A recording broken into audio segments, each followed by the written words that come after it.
Hello बच्चों, आज हम क्या करने वाले हैं? मोशन इन स्ट्रेट लाइन का मोशन अंडर ग्रेविटी पढ़ने वाले हैं। ये बहुत ही इम्पोर्टेंट टॉपिक है। इससे ढेर सारा न्यूमेरिकल कम्पिटिटिव नीट या जेई वगैरह में पूछा जाता है और क्लास 11th वालों के लिए भी ये बहुत ज़रूरी चैप्टर है और ये बहुत ज़रूरी टॉपिक भी है। सो आइए स्टार्ट करते हैं। मोशन अंडर ग्रेविटी पढ़ते हैं और इससे रिलेटेड जितने भी न्यूमेरिकल्स हो सकते हैं पॉसिबल उन सारे न्यूमेरिकल्स को करेंगे। साथ ही साथ उन सभी क्वेश्चंस को भी आज करेंगे जो नीट के एग्जाम में आए हुए हैं। चलिए तो स्टार्ट करते हैं। Basically motion under gravity, motion under gravity का मतलब क्या होता है? सपोज करो कि किसी बॉडी को आप थ्रो करते हो या ड्रॉप करते हो। किसी बॉडी को आप थ्रो करते हो, नीचे से ऊपर की तरफ थ्रो करते हो या ऊपर से किसी बॉडी को नीचे की तरफ ड्रॉप करते हो, तो उस केस में क्या होता है? सिर्फ और सिर्फ एक फोर्स काम करता है, वो ग्रेविटी फोर्स काम करता है। वो इसीलिए इसको बोला जाता है free falling body. Free fall का मतलब क्या होता है? सिंपल फ्री फॉल का मतलब ये होता है बच्चों कि मोशन अंडर ग्रेविटी, यानी कि जब कोई बॉडी मूव कर रहा है तो उस पे सिर्फ और सिर्फ एक ही फोर्स काम करेगा और वो ग्रेविटी फोर्स पर काम करेगा। इसके अलावा उस पे किसी तरह का कोई भी फोर्स काम नहीं करेगा। तो ऐसे मोशन को बोला जाता है फ्री फॉल मोशन। यानी जब किसी बॉडी को ड्रॉप करो या नीचे से ऊपर की तरफ थ्रो करो, उस वक्त अगर सिर्फ और सिर्फ एक ही फोर्स काम कर रहा है, that is called gravity force, then that motion is known as free fall. तो free fall is the simple meaning कि उस ड्यूरेशन में सर सिर्फ और सिर्फ ग्रेविटी फोर्स काम करता है और कोई भी फोर्स काम नहीं करता है। इसके लिए सिंपल कुछ फॉर्मूलाज वगैरह हैं जो हमें करने होंगे, थोड़ा सा देख लेते हैं, फिर उसके बाद स्टार्ट करेंगे। जैसे v is equal to u plus g t या v square is equal to u square plus 2gh या h is equal to u t plus half g t square. ये अपवर्ड मोशन के लिए है, ये downward motion के लिए है। और अगर माइनस लग जाए u माइनस जी टी या h is equal to u t minus half g t square बच्चों, या v square is equal to u square minus 2gh, तो ये जो होता है ये अपवर्ड मोशन के लिए होता है। कैसे के लिए होता है? अपवर्ड मोशन के लिए होता है। क्यों? क्योंकि ग्रेविटी फोर्स जो होता है वो ऑलवेज डाउन डायरेक्शन में लगता है। जो ग्रेविटी फोर्स होता है बच्चों वो ऑलवेज डाउनवर्ड डायरेक्शन में लगता है। इसीलिए जब कोई बॉडी को ऊपर से नीचे की तरफ ड्रॉप करते हैं या नीचे की तरफ ऐसे छोड़ देते हैं, उस कंडीशन में जो इक्वेशन हम लोग यूज करेंगे वो यूज करेंगे v is equal to u plus g t और v square is equal to u square plus 2gh, h is equal to u t plus half g t square. और जब किसी body को, यानी ball हो, body हो, किसी body को जब नीचे से ऊपर की तरफ थ्रो करते हैं तो उस केस में हमारा इक्वेशन चेंज हो जाता है। v equal to u minus g t, h is equal to u t minus half g t square और v square is equal to u square minus 2gh। तो ये फॉर्मूला यूज होने वाला है, इसको हम लोग ध्यान में रखेंगे और इससे रिलेटेड ढेर सारा क्वेश्चंस आज करने वाले हैं। जैसा कि आपको पता है, जब किसी बॉडी को आप इजीली ड्रॉप करते हो, सपोज करो कि आप छत पे खड़े हो और छत पे खड़े होने के बाद आपने एक बॉडी को इजीली ड्रॉप कर दिया नीचे की तरफ, तो जब किसी बॉडी को ड्रॉप किया जाता है उस वक्त उसका जो इनिशियल वेलोसिटी लिया जाता है वो 0 लिया जाता है। जब किसी बॉडी को ड्रॉप किया जाता है उस वक्त जो वेलोसिटी लेते हैं वो 0 लेते हैं। और मैक्सिमम हाइट पर जो वेलोसिटी होता है, मैक्सिमम हाइट पहुंचने के बाद, जैसे नीचे से आपने किसी एक बॉल को लेकर ऊपर की तरफ थ्रो कर दिया, तो जब वो अपने मैक्सिमम हाइट पर पहुंचेगा उस वक्त उसका फाइनल वेलोसिटी क्या हो जाएगा? 0 हो जाएगा। क्यों? अगर उसका वेलोसिटी 0 नहीं होता तो थोड़ा सा और डिस्टेंस कवर करता है, यानी कि वो अपने मैक्सिमम हाइट पर पहुंच गया है। तो मैक्सिमम हाइट पर पहुंच गया है तो इसका सिंपल मीनिंग क्या होगा? इसका सिंपल मीनिंग ये होगा कि उसकी वेलोसिटी 0 हो चुकी है। अब हम लोग कुछ क्वेश्चंस करने वाले हैं मोशन अंडर ग्रेविटी से, फिर उसके बाद डिस्कस करेंगे। सपोज करिए एक क्वेश्चन है, a body is thrown up with a speed 30 meter per second, find the time taken by the body to reach on its maximum height. To reach on its maximum height. Second वाला, find the maximum height.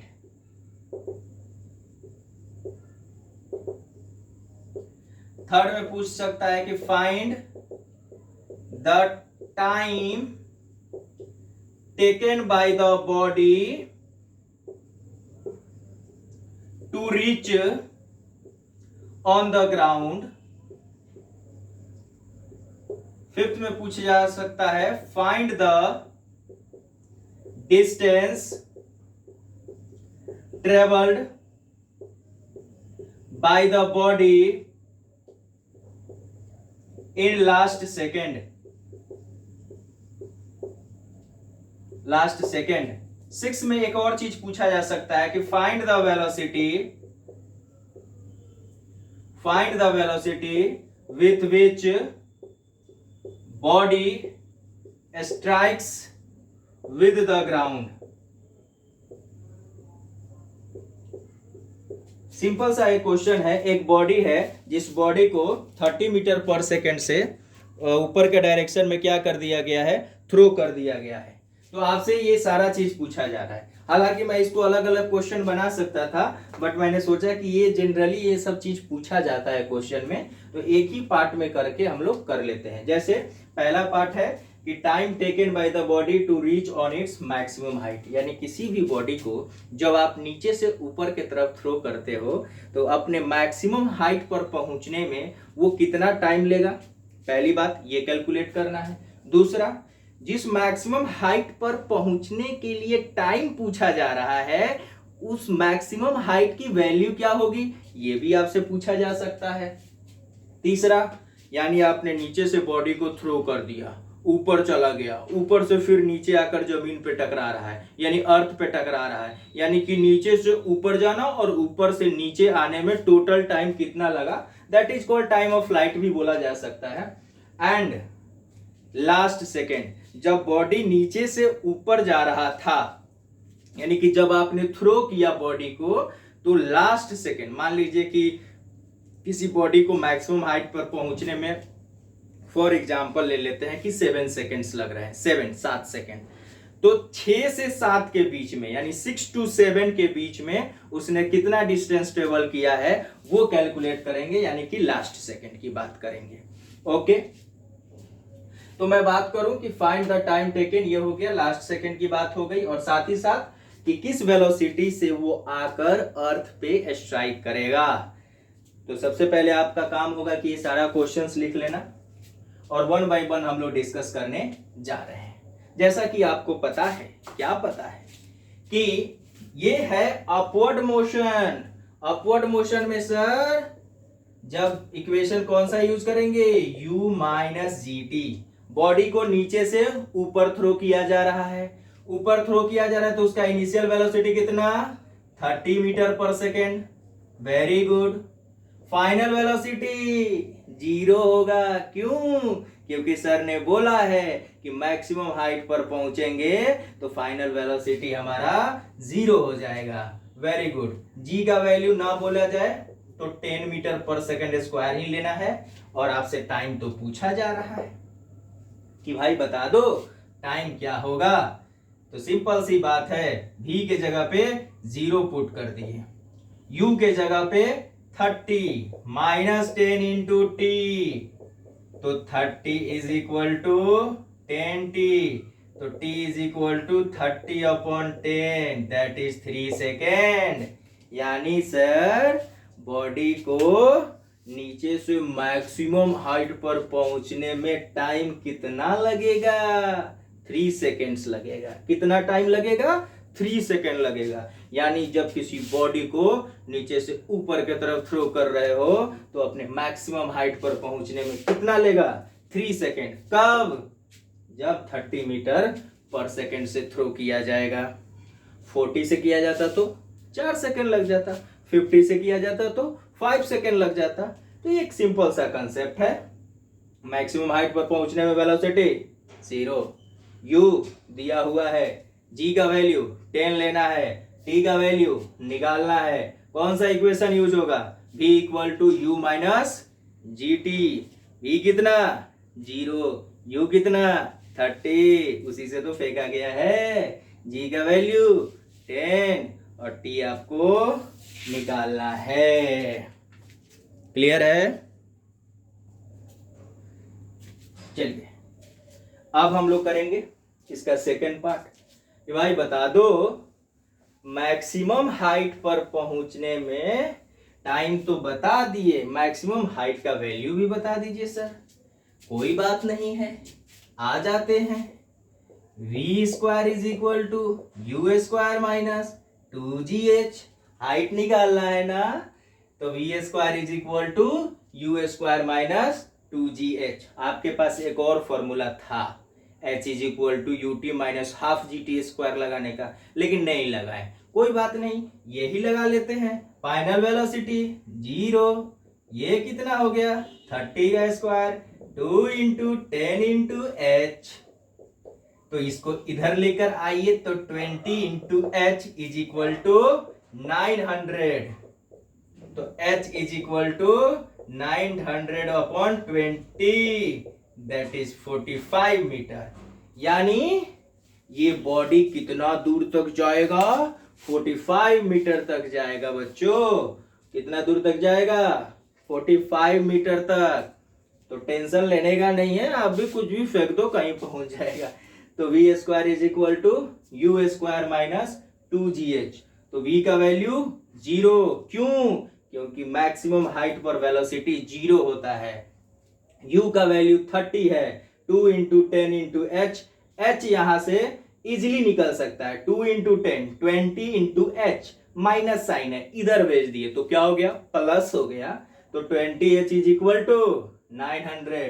तो h is equal to 900 upon 20, that is 45 metre.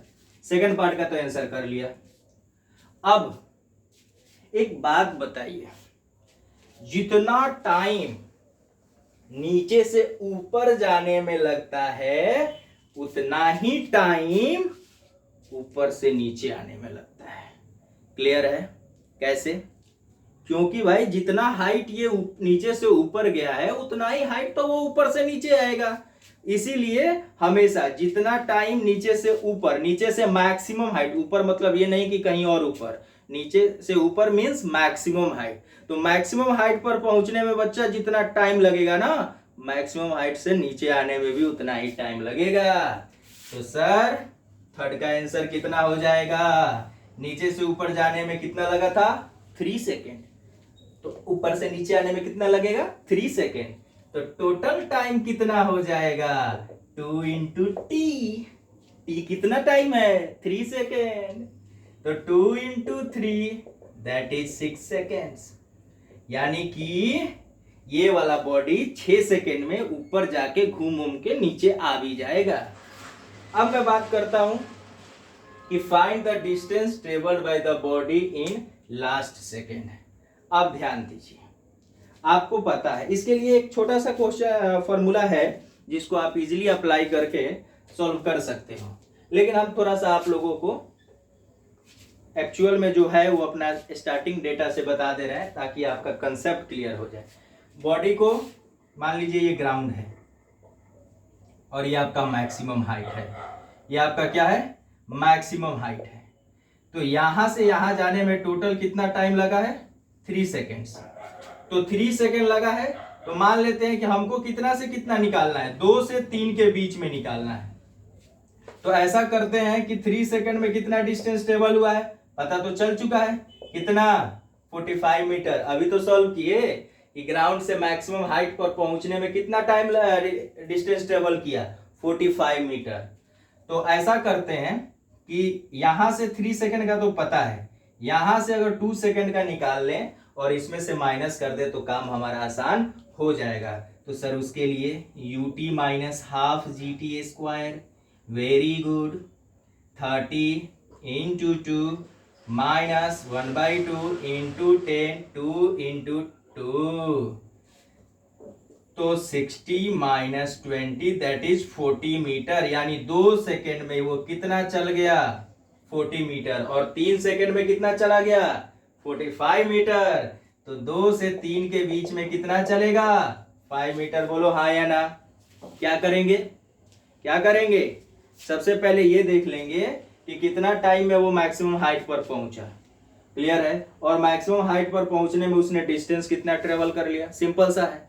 और उससे एक कम second में, यानी मान लीजिए कि 4 सेकंड लगा है ग्राउंड से मैक्सिमम हाइट पर पहुंचने में, तो 4 सेकंड का डिस्टेंस निकाल लेंगे अपन, फिर 3 सेकंड का निकाल लेंगे और दोनों को माइनस कर देंगे, पता चल जाएगा कि 3 से 4 के बीच में कितना ट्रेवल किया।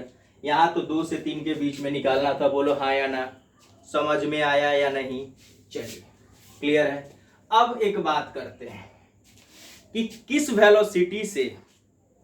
वेलोसिटी से वो टकराएगा वापस आकर, तो वो भी डिस्कस कर लेते हैं।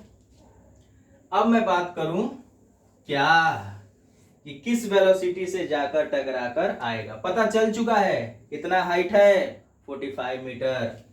तो v square is equal to u square plus 2gh। Plus क्यों लिया, क्योंकि अब बॉडी नीचे आ रहा है, और नीचे आते वक्त सर ने कहा था कि ग्रेविटी के डायरेक्शन में आ रहा है, इसीलिए साइन क्या करेंगे प्लस ले लेंगे। u तो 0 हो जाएगा, जब वो मैक्सिमम हाइट से चलेगा वापस आने के लिए तो उस वक्त उसकी इनिशियल वेलोसिटी 0 होती है। 2 इंटू 10 इंटू 45 तो 900, तो v is equal to 30 metre per second. तो क्या सर जिस वेलोसिटी से थ्रो करेंगे उसी वेलोसिटी से बॉडी आकर टकराएगा अर्थ पे? यस, जितना वेलोसिटी से आप बॉडी को थ्रो करोगे उसी वेलोसिटी से आकर वो फाइनली अर्थ पर स्ट्राइक करेगा ऐसे कंडीशन में। सो हमने एक छोटा सा क्वेश्चन लिया कि जिसमें बॉडी को 30 मीटर पर सेकेंड से थ्रो किया गया था, तो पूछा गया कि कितना टाइम लगेगा उसको मैक्सिमम हाइट पर पहुंचने में। साथ ही साथ आपसे ये पूछ लिया गया कि मैक्सिमम हाइट कितना है, साथ ही साथ ये पूछ लिया गया कि नीचे से ऊपर और ऊपर से नीचे आने में टाइम कितना लगेगा।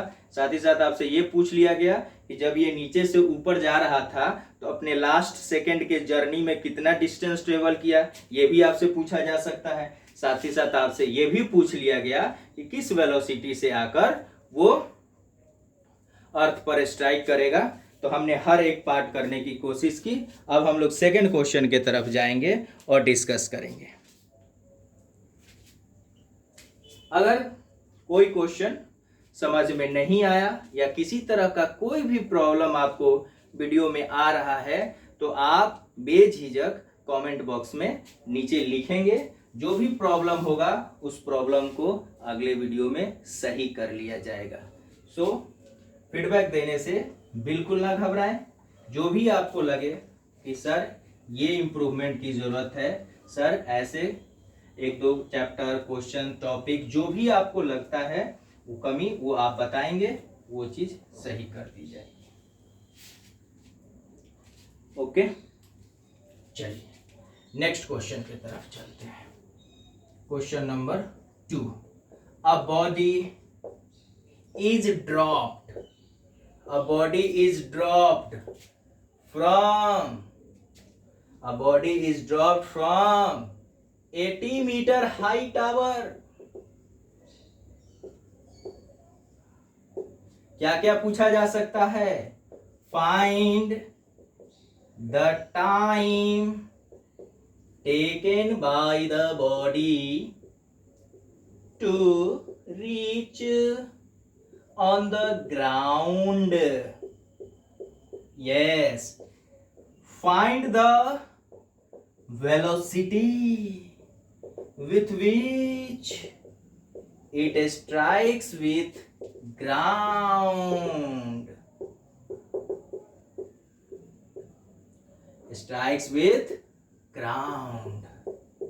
यानी कि आपसे दो चीज इसमें पूछ लिया गया, एक कि कितना वेलोसिटी से वो ग्राउंड पर स्ट्राइक करेगा और उसे कितना टाइम लगेगा।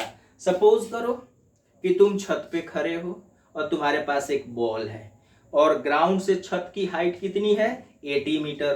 तुम्हारा फ्रेंड नीचे है, अब तुमको गिराना है बॉल को, तो तुम बॉल को ऐसे ड्रॉप कर दिए।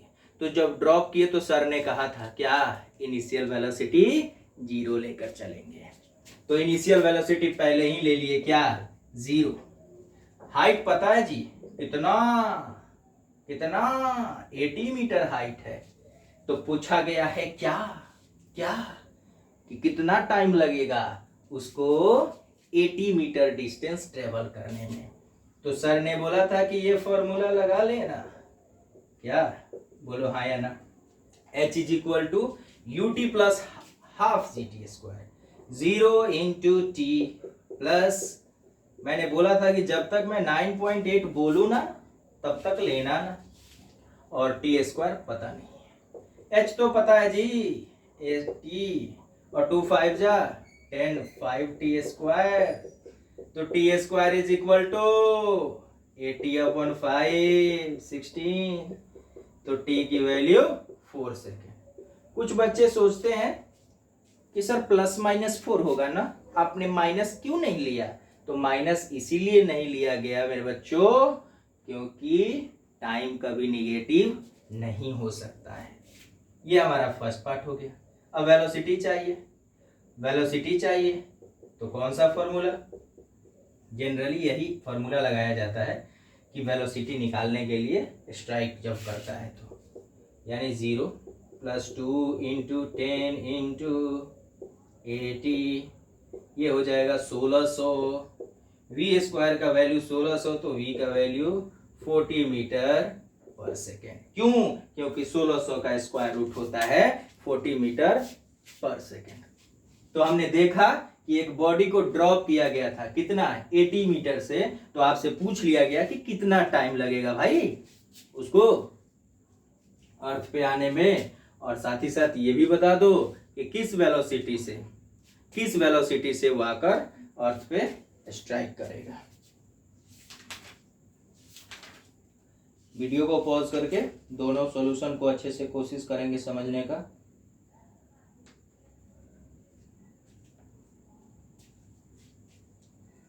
अब हम लोग एक डिफरेंट क्वेश्चन करने जा रहे हैं जो कि एग्जाम में इस टाइप का क्वेश्चन आपको मिल सकता है। उन बच्चों को भी मिल सकता है जिन बच्चों को 11th का एग्जाम स्कूल में देना है, और साथ ही साथ जो नीट के लिए प्रिपरेशन कर रहे हैं वो भी बच्चे ये क्वेश्चंस को ध्यान से देखेंगे क्योंकि ऐसे क्वेश्चंस आए हुए हैं और साथ ही साथ आ भी सकते हैं। क्वेश्चन है, a ball is dropped from 100 meter. A ball is dropped from 100 meter high tower at the same time another ball is thrown up with velocity 50 meter per second. Find the time when they will cross each other. Simple सी बात है, आप का friend नीचे खड़ा है, आपने क्या किया, आपने एक बॉल को ड्रॉप कर दिया। उसी टाइम में जैसे आपने ड्रॉप किया था एग्जैक्ट उसी टाइम में वो दूसरे बॉल को ऊपर के तरफ थ्रो कर दिया। यानी कि ये मान लीजिए कि 100 मीटर का कोई टावर था, बॉल को ड्रॉप किया गया, उसी टाइम 50 मीटर पर सेकेंड से एक बॉडी को थ्रो कर दिया गया। तो मान लीजिए ये ऐसे आ रहा होगा तो ये ऐसे जा रहा होगा, तो कभी ना कभी एक दूसरे को तो क्रॉस किया होगा ना, वही पूछ लिया गया है। इसमें एक चीज और भी पूछा जा सकता है कि कितना पोजीशन के बाद क्रॉस करेगा, तो वो भी डिस्कस कर लेंगे।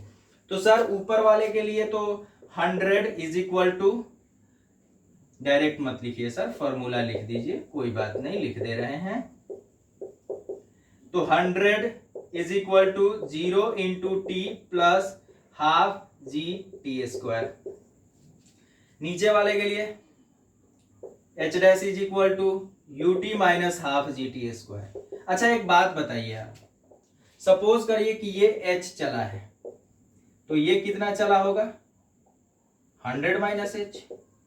मान लीजिए कि वो एच हाइट तक नीचे आया, तो ये कितना गया होगा? 100 माइनस एच। क्यों? क्योंकि यहां से यहां का हाइट कितना है? 100 मीटर है। तो एक बच्चा बोलेगा कि क्या सर, जितना टाइम में ये यहां पर आएगा उतना ही टाइम में इसको यहां पर पहुंचना पड़ेगा, तभी तो एक पोजीशन पे दोनों एक दूसरे को क्रॉस करेंगे। बिल्कुल सही, जितना टाइम में ये यहां पर पहुंचेगा उतना ही टाइम में अगर ये यहां पर पहुंच गया तो इस टी टाइम में दोनों एक दूसरे को क्रॉस करेगा। तो 100 minus H is equal to 50 into t minus half g t square. अब देखिए पहले और दूसरे इक्वेशन के तरफ ध्यान दीजिए। यहां पर माइनस एच है तो यहां पर क्या कर लेंगे? एच कर लेंगे। क्यों सर? क्योंकि ये एच मीटर चला है, 100 नहीं लेंगे, क्योंकि ये एच मीटर चला है तो यहां पर एच ले लिए, तो this plus this cancel out, तो कितना बच गया? 100। क्यों? क्योंकि ये प्लस है और ये माइनस है, तो प्लस और माइनस कैंसिल आउट। ये प्लस है और ये माइनस है, तो ये दोनों भी एक दूसरे को कैंसिल आउट कर देगा, तो सिर्फ ये बच जाएगा। तो t is equal to 100/50, that is 2 seconds. यानी कि 2 सेकेंड के बाद दोनों बॉल एक दूसरे को क्रॉस करेगा। अब ये पूछ देता कि कितने पोजीशन के बाद क्रॉस करेगा, तो कितने पोजीशन? आपके पास इक्वेशन है, t का वैल्यू 2 पुट कर दीजिए, पता चल जाएगा। 10 ले लेंगे g का वैल्यू और t का वैल्यू 2 ले लेंगे, तो जो एच आ जाएगा तो पता चल जाएगा कि ये इतना चला है, तो 100 में से माइनस कर देंगे तो इसका पोजीशन पता चल जाएगा। सिंपल सी बात है। ऐसे क्वेश्चन में एक बात ध्यान रखिएगा कि जितना टाइम में वो h कवर करेगा, h हाइट कवर करेगा, उतना ही में बचा हुआ डिस्टेंस नीचे वाले को कवर करना पड़ेगा, तभी जाके एक टाइम पर दोनों एक दूसरे को क्रॉस करेगा। तो ये क्वेश्चन आपका इंपॉर्टेंट है। क्यों? क्योंकि ये एग्जाम में आया भी हुआ है और ऐसे क्वेश्चन पूछे जा सकते हैं। अब मैं बात करूं, आप यहां पे पॉज करके इसको लिखेंगे। मैं एक छोटा सा क्वेश्चन डिस्कस करने जा रहा हूं, फिर हम लोग और डिफरेंट क्वेश्चंस करेंगे। बिल्कुल परेशान होने की जरूरत नहीं है। जैसा कि question number 4, 2 bodies of masses 10 kg and 20 kg are dropped from same height.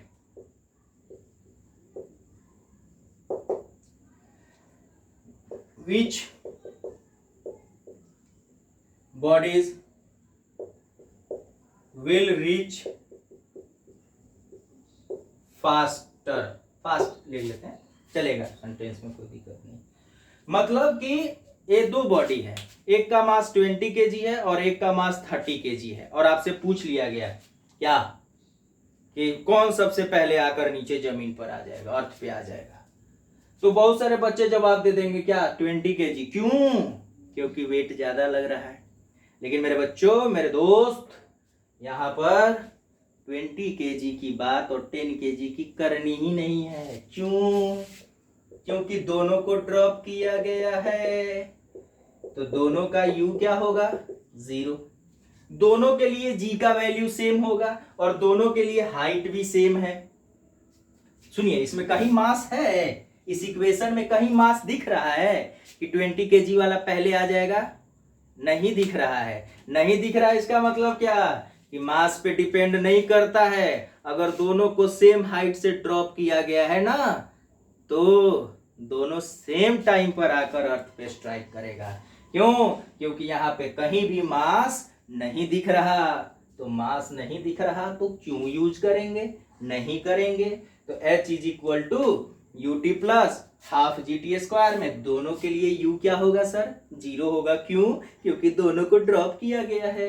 g का वैल्यू दोनों का सेम होगा, 10 लेंगे, और h तो दोनों का सेम ही है क्योंकि दोनों को सेम हाइट से ड्रॉप किया गया है।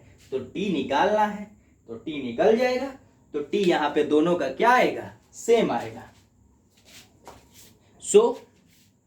बिल्कुल भी परेशान नहीं होना है।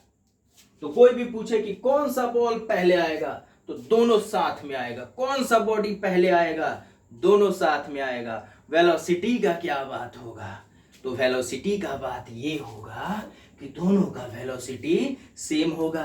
क्यों, क्योंकि v square equal to u square plus 2gh, v square is equal to u square plus 2gh, दोनों का u 0, दोनों के लिए g का वैल्यू 10 और दोनों के लिए हाइट सेम, तो दोनों की वेलोसिटी भी क्या होगी, सेम होगी। बच्चों दोनों की वेलोसिटी क्या होगी, सेम होगी। क्यों, क्योंकि दोनों के लिए u 0 है, दोनों के लिए g का वैल्यू 10 है और दोनों को सेम हाइट से ड्रॉप किया गया है। तो दोनों को सेम हाइट से ड्रॉप किया गया है तो दोनों के लिए h क्या होगा, सेम होगा। तो दोनों सेम वेलोसिटी से आकर अर्थ पे स्ट्राइक करेगा और साथ ही साथ टाइम भी सेम लेगा।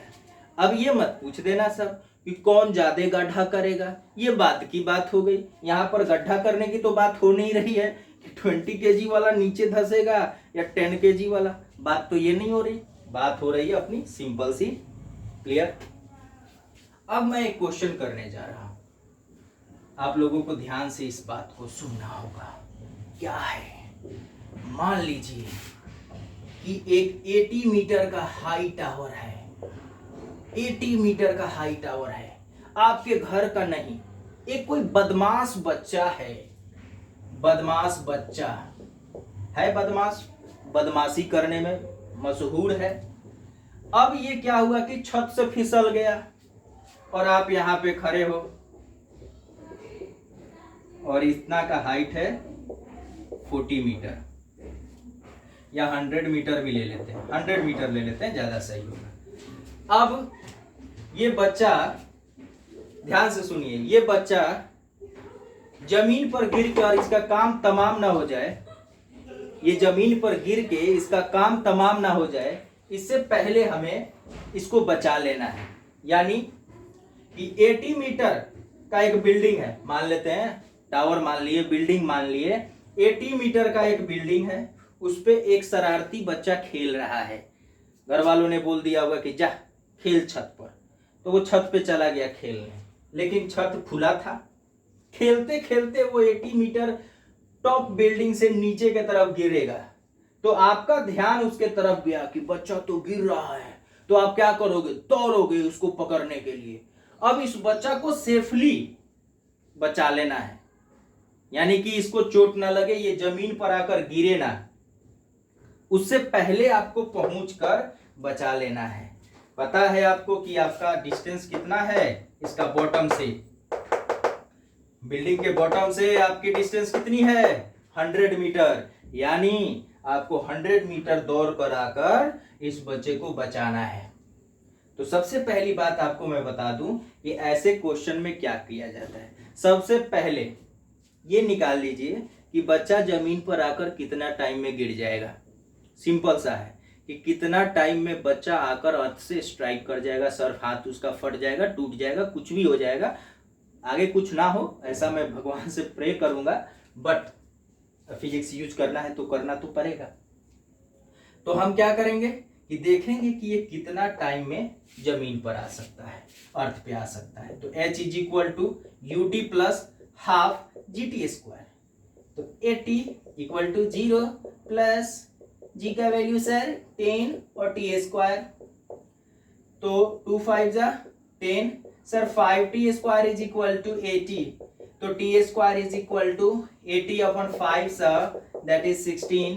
तो टी का वैल्यू 4 सेकेंड, यानी ये बच्चा जमीन पे 4 सेकेंड में आकर जमीन पर, जमीन अर्थ जो भी आप समझो, अर्थ ही समझ लो, अर्थ ग्राउंड समझ लो, अर्थ या ग्राउंड जो बोलना है बोल लो, बस कंसेप्ट क्लियर होना चाहिए।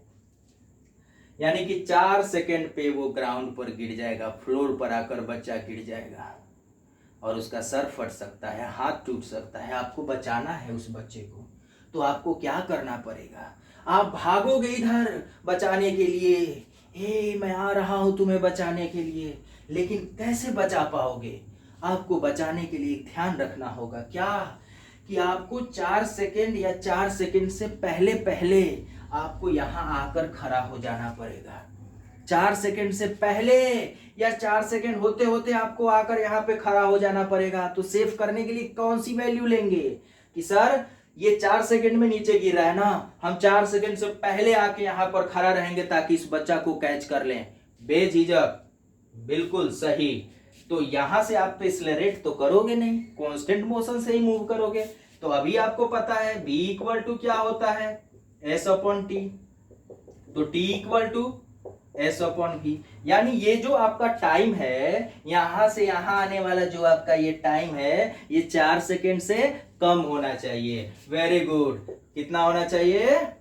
कम होना चाहिए, यानी s/v लेस देन 4, यानी t आपका जो है वो 4 से छोटा होना चाहिए। क्लियर है सर? बिल्कुल सही है। अगर 4 सेकंड से पहले हम आकर यहाँ पर खड़े हो गए तो उस बच्चे की जान बचा लेंगे सर। बिल्कुल।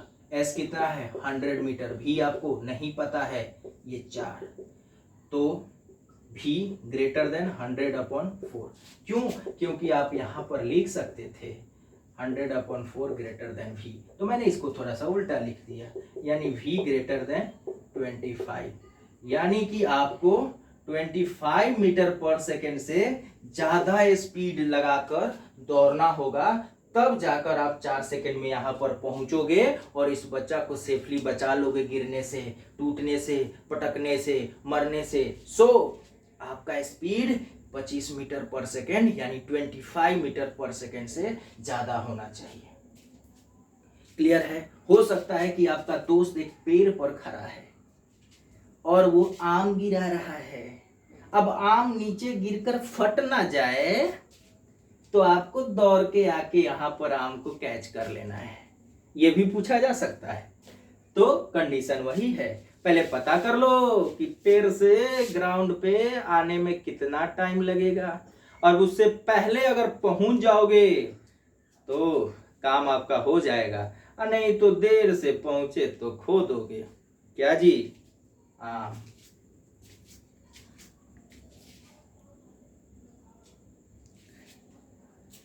तो इस टाइप के भी क्वेश्चंस हम लोगों ने डिस्कस कर लिया। देखिए, मैं क्लास 11 के बच्चों को कुछ बोलना चाहता हूँ। जब क्लास 10 से हम पास होके 11th में पहुँचते हैं तो हमारे पास एनर्जी बहुत ज़्यादा होता है। हम लोग IIT नीट से नीचे कुछ सोचते ही नहीं हैं, महीने 2 महीने जी जान लगाकर मेहनत करते हैं, और फिर धीरे धीरे धीरे धीरे हमारा जोश ठंडा होते चला जाता है, और बाद में सोचते हैं कि 12 कर लेते हैं, ड्रॉप करके अगले साल कर लेंगे, और ऐसे में टाइम चला जाता है। तो मेरा कहना यही है कि आप बहुत ज़्यादा एनर्जेटिक होके मत पढ़िए, आप एक डिसिप्लिन के साथ, आप एक रूटीन के साथ आप पढ़ाई करिए, डेली पढ़िए, अपना डेली का डेली टारगेट कंप्लीट करिए, और ना ही ज़्यादा उत्साहित होइए और ना ज़्यादा दुखी हो जाइए अगर किसी दिन कोई क्वेश्चन नहीं बना। तो ऐसा नहीं कि अगर एक दिन क्वेश्चन बहुत ज़्यादा बन गया तो पूरे दुनिया को, पृथ्वी को सर पर उठाकर घूमने लगे, और जिस दिन नहीं बना उस दिन डाउन होके फ़ोन करके दोस्त को, यार मत पूछ, दिमाग ना खराब हो रखा है, आज एक भी क्वेश्चन नहीं बना, मैं तो पढ़ाई छोड़ देने वाला हूँ, मैं ट्यूशन टीचर बदल लेने वाला हूँ, मैं ये कर लिया, मैंने गलती कर दी, इसके पास एडमिशन लेकर मैंने स्कूल में जाकर गलती कर दी। ऐसा ख्याल आपके मन में ना आए, इसके लिए आपको एक डिसिप्लिन के साथ, एक रूटीन के साथ, डेली का टारगेट लेकर डेली का डेली टारगेट कंप्लीट करके आपको पढ़ाई करना होगा। और मैं बता रहा हूं कि अगर आप 2 साल कंटिन्यू मेहनत करते रह गए तो आपका रिजल्ट आपके पास होगा और आप भी खुश होंगे, आपकी फैमिली भी खुश होगी, और मैं प्रे करूंगा कि आपके दोस्त भी खुश हों आपके रिजल्ट से। बाकी टीचर्स तो खुश होंगे ही, स्कूल तो खुश होगी। बस मेहनत करिए, अपने आप सब कुछ अच्छा होते चला जाएगा। इसमें एक क्वेश्चन पूछा जाता है, मैं आप लोगों को बता दूं, सिंपल सा है। कभी कभी क्या होता है हमारे लिए कि सॉल्व करना, क्वेश्चंस डिस्कस करना थोड़ा सा टफ हो जाता है। जैसे मान लो कि आप छत पे खड़े हो, आप एक टावर पे खड़े हो, अब आपने एक बॉडी को ऊपर की तरफ थ्रो कर दिया, आपने ड्रॉप नहीं किया है, आपने थ्रो किया है, तो ये बॉडी ऐसे जाके फिर ऐसे आ जाएगा। आप h मीटर हाइट पे खड़े थे, आपने u वेलोसिटी से ऐसे थ्रो कर दिया बॉडी को ऊपर की तरफ, तो ये ऐसे गया होगा और फिर फाइनली अर्थ पे आ जाएगा, यानी ये इसका मैक्सिमम हाइट होगा। तो यहाँ पे वेलोसिटी क्या हो जाएगा, 0 हो जाएगा। तो ऐसा करेंगे कि पता है हमें थ्रो कितना से किए हैं, u से, तो हमें ये पता करना है कि कितना टाइम के बाद ये अर्थ पर आकर टकरा जाएगा। तो आप अलग अलग पार्ट में ना तोड़ें, आप एक जब टाइम निकालने की बात की जाए तो आप कुछ ना करें, h is equal to ut minus half GT² वाला फॉर्मूला लगा दें। h हाइट से फेंका गया है, ये ऊपर गया होगा, ऊपर से फिर फाइनली अर्थ पर आ गया, ग्राउंड पे आ गया, फ्लोर पे आ गया, तो कौन सा फॉर्मूला लगा देंगे, h is equal to ut minus half GT²। इससे आपका टाइम पता चल जाएगा कि कितना टाइम के बाद ये बॉडी आकर फ्लोर से टकराएगा।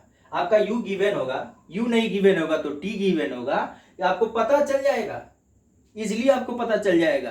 कैसे कि कितने टाइम के बाद वो आकर अर्थ पे स्ट्राइक कर रहा है। या तो u गिवन होगा, नहीं तो t गिवन होगा। अगर u गिवन होगा तो t पूछ लेगा, t गिवन होगा तो u पूछ लेगा। तो ये वाला फॉर्मूला लगा के पता कर लेंगे कि कितना टाइम के बाद वो नीचे आ गया। अब टोटल हाइट पता करना है तो यहां से ये h मान लेते हैं, तो v² is equal to u² minus 2gh। अब यहां पर पहुंचने के बाद उसका वेलोसिटी क्या हो जाएगा बच्चों, 0। u से तो आपने थ्रो किया था, 2gh, तो h is equal to u² upon 2g, यानी ये वाला जो हाइट है वो है u² अपॉन 2g। तो ये भी उतना ही हाइट होगा, u² बाई 2g। जितना हाइट जाने में लगा उतना ही हाइट आने में लगा, तो h प्लस h, तो टोटल हाइट कितना हो जाएगा, टोटल डिस्टेंस कितना ट्रेवल किया, तो ये h प्लस h इधर और फिर h इधर, यानी 2h। एक h हाइट का कोई टावर था, आपने u वेलोसिटी से नीचे से ऊपर के तरफ आपने थ्रो कर दिया और ये फाइनली आकर ग्राउंड पर टकरा गया। तो इसमें क्या पूछा जाएगा कि कितने टाइम के बाद वो अर्थ से स्ट्राइक करेगा, फ्लोर से स्ट्राइक करेगा, तो सीधे ये फॉर्मूला लगा देंगे, टाइम पता चल जाएगा। अगर टाइम दिया होगा तो आपसे u पूछ सकता है, घबराने की जरूरत नहीं है, और u t दिया है तो h पूछ लेगा, कोई बड़ी बात नहीं। अब v² is equal to u² minus 2gh, इतने देर के लिए लगा लिया ताकि ये हाइट पता चल जाए, फिर ये पता चल जाएगा क्योंकि जो इतना है उतना ही ये है, h प्लस h 2h हो जाएगा, और ये h है तो यहां से यहां जाने में उसे h हाइट चलेगा। तो इससे ऐसे क्वेश्चंस भी आपसे पूछे जा सकते हैं, तो इस टाइप को भी ध्यान में रखना है। ओके, पॉज करके इसको नोट करेंगे।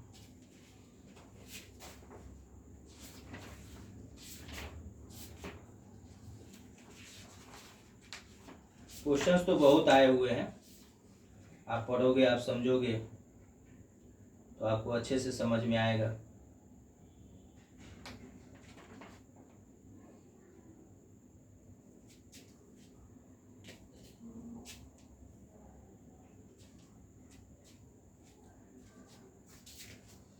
अब एक क्वेश्चन है, अच्छा सा क्वेश्चन है, इंटरेस्टिंग क्वेश्चन है, मजा आएगा आपको देखने में, समझने में भी।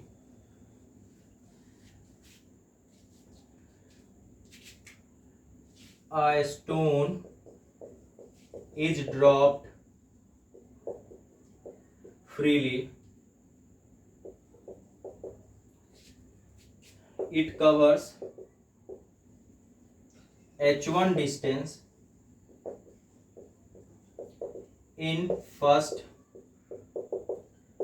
5 seconds, h2 distance in next 5 seconds, and h3 in next 5 seconds. आपको h1, h2 और h3 में रिलेशन बताना है. एक बॉडी है जिसको h हाइट से फ्रीली ड्रॉप कर दिया गया स्टोन को. अब वो h1 डिस्टेंस कवर कर रहा है फर्स्ट 5 सेकेंड में, h2 उसके अगले 5 सेकेंड में और h3 उसके नेक्स्ट 5 सेकेंड में. अब हमें h1, h2 और h3 के बीच में एक रिलेशन बताना है. तो मैं अगर इस पे डिस्कस करूं, इसको समझने की कोशिश करूं, तो कैसे समझेंगे, आइए करते हैं. ड्रॉप किया गया है सर, कहां से, हाइट नहीं पता है, तो फर्स्ट 5 सेकेंड के लिए h1 निकाल लेते हैं. 0 plus half g into 5 into 5 यानी 25/2g. h1 का वैल्यू कितना आ गया, 25/2g. अब मैं बात करूं क्या, अब नेक्स्ट 5 सेकेंड में h2 चल रहा है, तो ये थोड़ा सा हमारे लिए डिफिकल्ट हो जाएगा कि फिर 5 सेकेंड के बाद वेलोसिटी निकालो, फिर फॉर्मूला लगाओ. तो उससे बचने के लिए हम क्या करेंगे कि स्टार्टिंग से 10 सेकेंड का निकाल लेंगे. तो पहले 5 सेकेंड में तो h1 चला है और नेक्स्ट 5 सेकेंड में h2 चला है. तो इसके लिए u ना हमें सोचने की जरूरत नहीं पड़ेगी, u हमेशा 0 लेकर चलेंगे. तो half into g into 10 into 10, तो 100g/2 आ गया. अब h1 प्लस h2 का वैल्यू कितना आ गया, 100g/2. तो h2 कितना हो जाएगा, 100g/2 माइनस h1, तो 100g/2 minus 25g/2 that is 75g/2. बोलो हाँ या ना.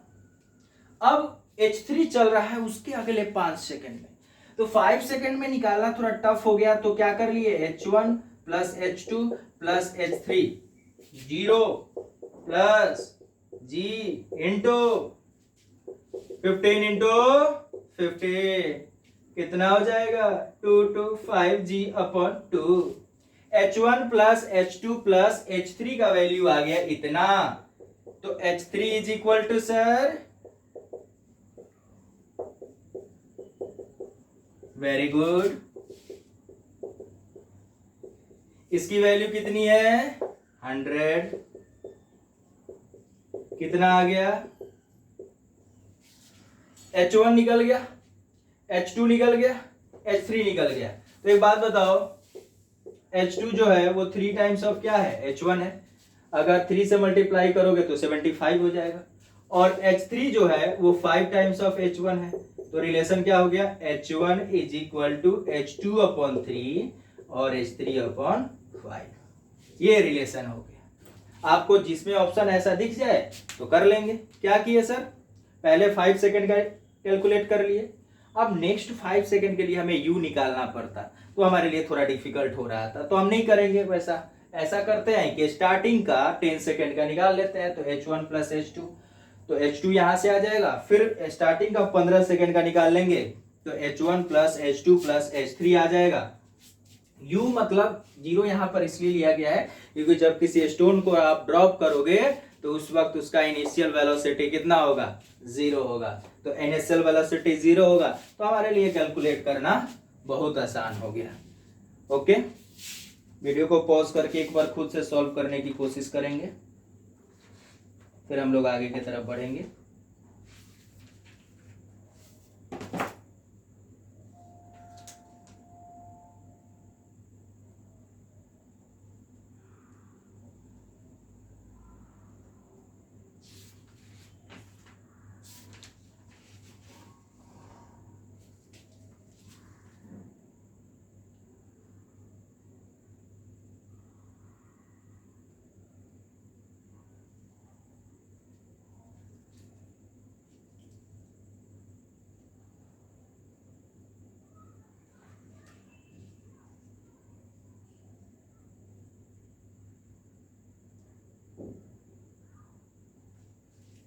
आगे बढ़ते हैं।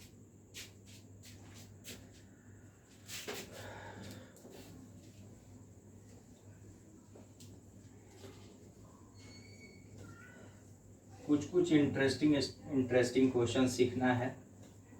जैसे एक छोटा सा क्वेश्चन है, a ball is dropped from 20 meter height and it rebounds up to 1.8 meter and it rebounds up to 1.8 meter। ये 1.8 भी नहीं रख सकते हो तो आप 5 मीटर ले लो, ज्यादा सही रहेगा। and rebounds up to 5 meter। time of contact is 0.02 seconds। find the acceleration of impact या find the acceleration of impact। यानी कि एक बॉडी है 20 मीटर से ड्रॉप किया गया, तो वो अर्थ पे स्ट्राइक करने के बाद, फ्लोर पे स्ट्राइक करने के बाद 5 मीटर और ऊपर तक गया। तो आपसे पूछ लिया गया कि एक्सेलरेशन क्या होगा। तो एक्सेलरेशन इज इक्वल टू हमेशा क्या होता है, v minus you upon T. तो अगर मैं बात करूं v2 minus v1 upon T हो जाएगा। क्यों? क्योंकि अगर मैं बात करूं v2 की, तो 20 मीटर हाइट से गिरा होगा, तो अर्थ पे टकराते वक्त उसका वेलोसिटी √2g इंटू 20। अब माइनस माइनस से क्या हो जाएगा, प्लस 2 इंटू जी इंटू 5 अपॉन 0.02। तो 2 इंटू 10 20 और 20 इंटू 20 400 और 400 का स्क्वायर रूट 20। 2 इंटू 10 20 इंटू 5 100 का स्क्वायर रूट 10 अपॉन 0.02 कितना हो गया 30 अपॉन 0.02।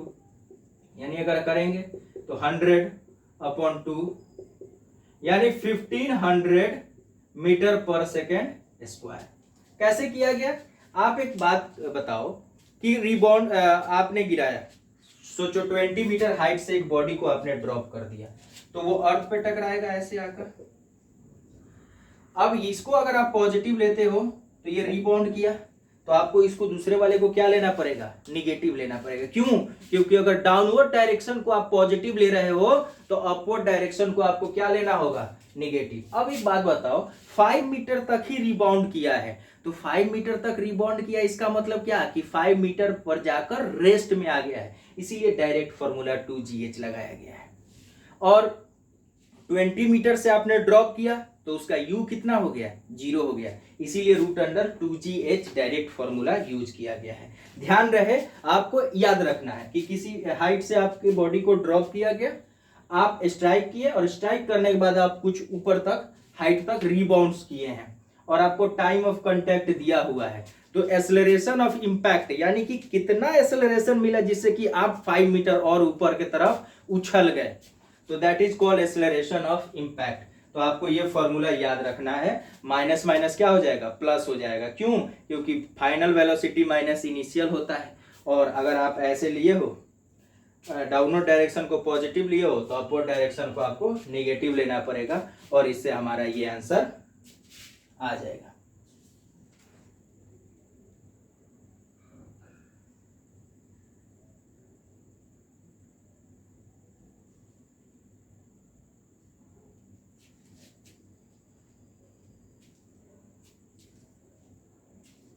अब एक अगला क्वेश्चन है, नेक्स्ट क्वेश्चन को डिस्कस करेंगे। ये भी क्वेश्चन एग्जाम में आया हुआ है।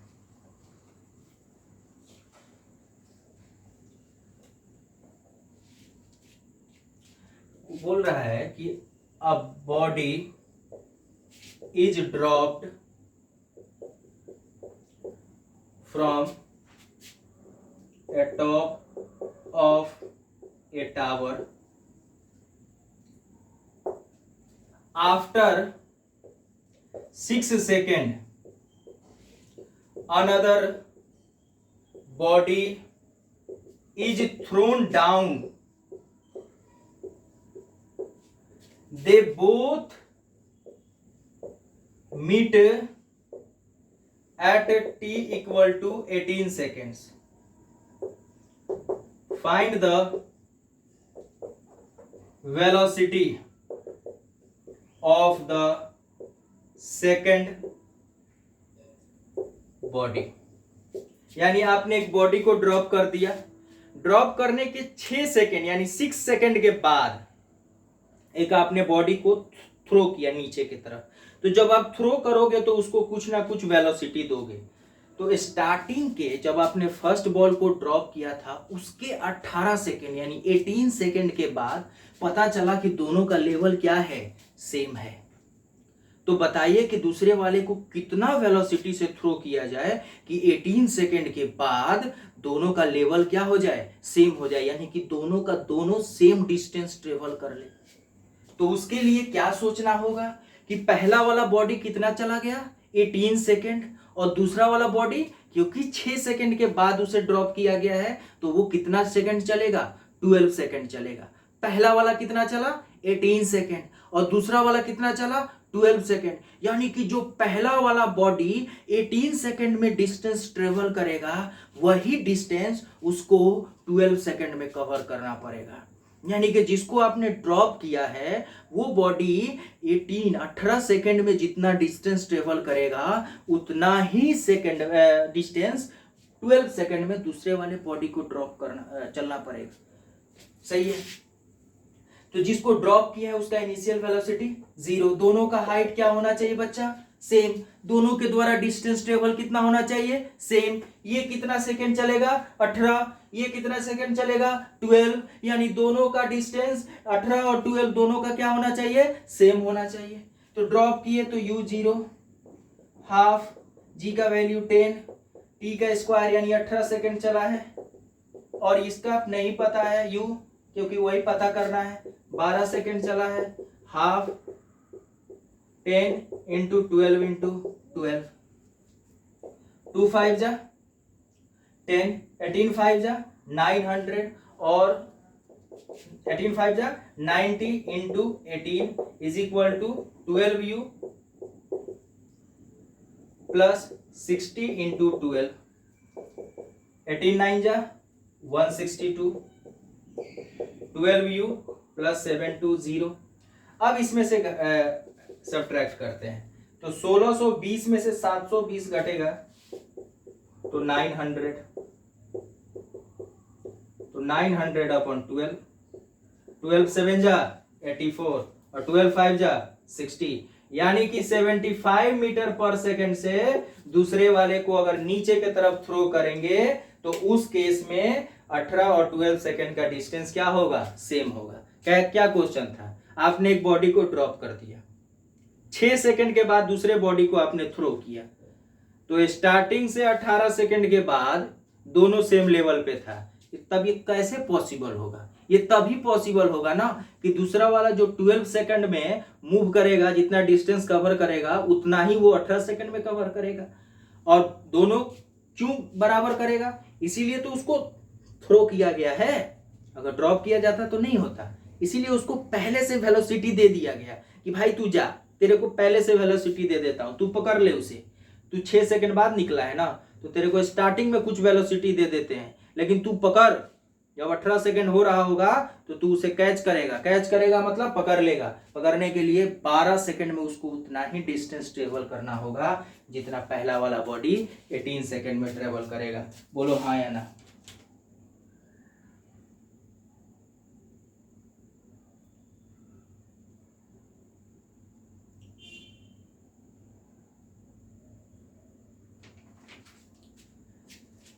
तो बच्चों आज के लिए इस वीडियो में इतना ही क्वेश्चन को रखते हैं। अगले वीडियो में हम लोग कुछ और भी ग्रेविटी से क्वेश्चन करेंगे और उसके बाद आगे के टॉपिक्स के तरफ मूव करेंगे। आपको अच्छे से पढ़ाई करना है, रिवीजन करते रहना है, ढेर से ढेर क्वेश्चन, ढेर सारा क्वेश्चन, यानी कि आपको बहुत सारे प्रॉब्लम प्रैक्टिस करने होंगे अगर आपको कंपटीशन क्लियर करना है। तो बाकी के 11th के बच्चे जो अभी नहीं सोच रहे हैं कि मुझे किस चीज़ का प्रिपरेशन करना चाहिए, किस चीज़ का नहीं करना चाहिए, या उनको लगता है कि मैं पहले 11-12 कर लेता हूँ, देन उसके बाद मैं डिसाइड करूँगा कि मुझे क्या करना चाहिए, उन बच्चों के लिए बस यही सजेशन है कि जो भी वीडियो में क्वेश्चन है उसको आपको बार बार बनाना है, आपको एनसीईआरटी को फॉलो करना है और अच्छे से कंसेप्ट क्लियर करके रखना है कि जिस दिन आपकी इच्छा जाग गई कि नहीं मुझे भी नीट के लिए पढ़ना है, मुझे भी जेई के लिए पढ़ना है, मुझे भी एडवांस के लिए पढ़ना है, तो आपका एटलीस्ट आपका कंसेप्ट क्लियर रहे, और कंसेप्ट क्लियर रहेगा तो आपको सिर्फ प्रैक्टिस करना होगा, और आप टाइम निकाल कर प्रैक्टिस जब करोगे तो आप कवर कर लोगे। आप 11th जिन बच्चों ने सोचा है कि मुझे केवल 11th पढ़ना है, वो भी हल्के में ना लेकर पढ़ें, वो भी सीरियसली पढ़ें, थोड़ा प्रॉब्लम कम प्रैक्टिस करें, एनसीईआरटी पे फोकस ज़्यादा करें ताकि उनका कंसेप्ट ज़्यादा से ज़्यादा क्लियर हो जाए। तो जब प्रैक्टिस की बात आएगी तो प्रैक्टिस भी हो जाएगी। लेकिन आप ये सोचोगे कि छोड़ो यार, मैं तो सिर्फ 11th कर रहा हूँ, कोई नहीं, चला जाएगा काम, कोई दिक्कत की बात नहीं है, तो दिक्कत की तो कोई बात नहीं है। लेकिन जब आप 11th आपका वीक पड़ जाएगा और 12th में आप मेहनत करोगे, बेझिझक आपका कंसेप्ट भी क्लियर होगा, लेकिन आपको वो मज़ा नहीं आएगा पढ़ने में जो आप 11th पढ़ के 12th पढ़ोगे, वो मज़ा आएगा। क्योंकि कहीं ना कहीं जहाँ भी 11th का कंसेप्ट यूज होगा, टीचर्स बताएंगे आपको 11th का कंसेप्ट, लेकिन वो मज़ा नहीं आएगा। क्यों?